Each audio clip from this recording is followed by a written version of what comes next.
हाल ही में रीवा दौरे पर आए पूर्व मुख्यमंत्री दिग्विजय सिंह द्वारा भाजपा पर किए गए हमले के बाद अब सियासी पारा एक बार फिर गर्मा गया है। उनके दिए गए बयान पर पूर्व विधानसभा अध्यक्ष गिरीश गौतम ने पलटवार करते हुए अपनी बड़ी प्रतिक्रिया दी है। गिरीश गौतम ने कहा कि दिग्विजय सिंह के बोलने का कोई महत्व नहीं है और वो कुछ भी बोलते रहते हैं। ये तुष्टीकरण की राजनीति करते हैं, इसलिए जनता ने इन्हें नकार दिया है। दिग्विजय सिंह के बोलने का कोई महत्व नहीं और वो कुछ भी बोलते रहते हैं। दरअसल पूर्व मुख्यमंत्री दिग्विजय सिंह द्वारा रीवा में भाजपा को अधर्मी कहने पर दिए गए बयान पर अपनी प्रतिक्रिया देते हुए पूर्व विधानसभा अध्यक्ष गिरीश गौतम ने कहा कि दिग्विजय सिंह के बोलने का कोई महत्व नहीं, वो कुछ भी बोलते रहते हैं। वो ये समझते हैं कि इस देश का अल्पसंख्यक उनका वोटर है, इसलिए वो इस तरह की बात करते हैं कि वो रहे आए। वो हमेशा सनातन धर्म को गाली देने वाले लोग हैं। आपसे रीवा आए थे, उन्होंने अपने आप को सबसे बड़ा राम भक्त कहा है और बीजेपी को अधर्मी कहा। दिग्विजय सिंह के बोलने का कोई महत्व नहीं और वो कुछ भी बोलते रहते हैं और कुल मिलाकर के वो हमेशा इस बात का प्रयास करते हैं कि इस देश का अल्पसंख्यक जो वोटर है वो उनका इंटेक्ट रहे।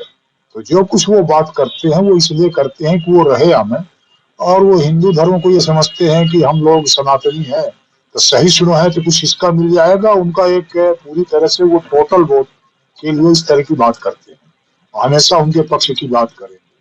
और कांग्रेस का चरित्र ही ये है कि वो अल्पसंख्यकों की तुष्टीकरण की नीति पे चलने वाले लोग हैं। इसीलिए हमास द्वारा किए गए हमले में इजराइल के 12 साल के बच्चे को जब भूना जाता है, उसके बारे में एक भी प्रस्ताव में कार्य समिति में एक लाइन का शोक संवेदना व्यक्त नहीं की जाती है, बल्कि उल्टा जब इजराइल हमला करता है तो फिलिस्तीनियों के पक्ष का प्रस्ताव पारित होता है। ये वो कांग्रेस पार्टी है, ये विचारधारा को लेकर के चलने वाली पार्टी। हमेशा सनातन धर्म को गाली देने वाले लोग हैं। ये डेंगू कहने वाले, एड्स कहने वाले, सनातन धर्म को जो जितना गाली दे सकता हो उसकी पहचान कांग्रेस के रूप में की जा सकती है। उन्होंने दिग्विजय सिंह के अयोध्या मामले में दिए गए बयान पर भी पलटवार करते हुए कहा कि दिग्विजय सिंह से पूछा जाना चाहिए कि पहले यहां सनातन धर्म था कि पहले बाबर आया था। उन्होंने कहा कि मंदिर तो हमारा ही था, उन्हें स्वीकार करना पड़ेगा। अगर मंदिर का मार्ग प्रशस्त किया गया हो तो बीच में जो भी आता हो उसके हटाने का काम सनातनी करेंगे, उसमें कौन सी बुराई है। तो कौन सा बुरा किया? दिग्विजय सिंह से यदि उनने कहा है तो उनसे पूछा जाना चाहिए कि पहले यहाँ सनातन धर्म थे कि पहले उनके जिनकी वो पूजा करते हैं, जिनको नतमस्तक होते हैं, बाबर आया था कि पहले यहाँ राम भगवान हुए, कृष्ण भगवान हुए। उनसे पूछा जाना चाहिए। जिनको ऐसा लगता है कि बाबरी मस्जिद सनातन के पहले की, तब की बात अलग है। मंदिर तो हमारा था ही, इसको स्वीकार करना पड़ेगा उनको। यदि मंदिर बनाने का मार्ग प्रशस्त किया गया तो चाहे जो आता हो बीच में उसको हटाने का काम करेंगे सनातनी, उसमें कौन सी बुराई है। इसके अलावा दिग्विजय सिंह के ईवीएम मशीन पर भी दिए गए बयान को आड़े हाथों लेते हुए गिरीश गौतम ने कहा कि उनका बेटा जीता है चुनाव, तो मशीन हैक नहीं हुई। तुम जीत जाओ तो ईवीएम अच्छा है, हार जाओ तो खराब है। उन्होंने कहा कि जनता ने उन्हें नकार दिया है, हरा दिया है, बर्बाद कर दिया है, और बर्बाद करने का सिर्फ एक ही कारण है, यही नेताजी। जितना भी ये तुष्टीकरण की राजनीति करेंगे, इस देश का हिंदू, इस देश का सनातनी काफी समझदार हो गया है और लड़ने को भी आतुर है। अपने सनातन धर्म में किसी भी तरह के हमले को बर्दाश्त नहीं करेंगे। उनका लड़का जीता है चुनाव, लड़का जयवर्धन सिंह जीता है ना, तो हैक नहीं हुआ, इस्तीफा दे दो ना। ईवीएम खराब है तो ईवीएम तुम जीत जाओ तो अच्छा है। कर्नाटक में सरकार बना लिया ना, भाजपा को 65 सीट आई ना, 135 सीट कांग्रेस को आई।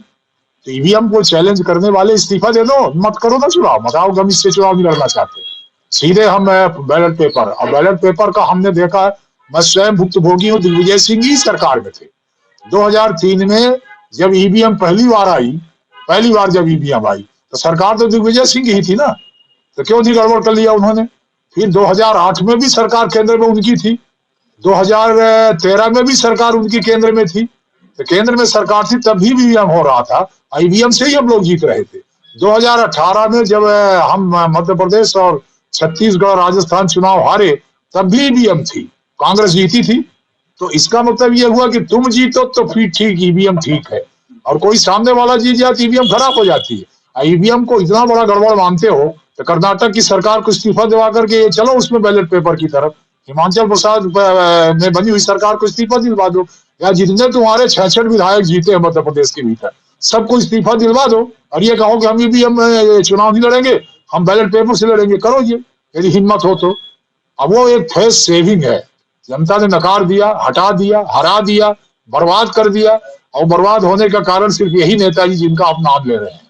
जितना भी ये तुष्टीकरण की राजनीति करेंगे, अब इस देश का हिंदू, इस देश का सनातनी काफी समझदार हो गया है और लड़ने को भी आतुर है। जो हो गया जमाना चला गया, अब ये सब लड़ने को आतुर है, अपने सनातन धर्म में किसी प्रकार के हमले को बर्दाश्त नहीं करेंगे।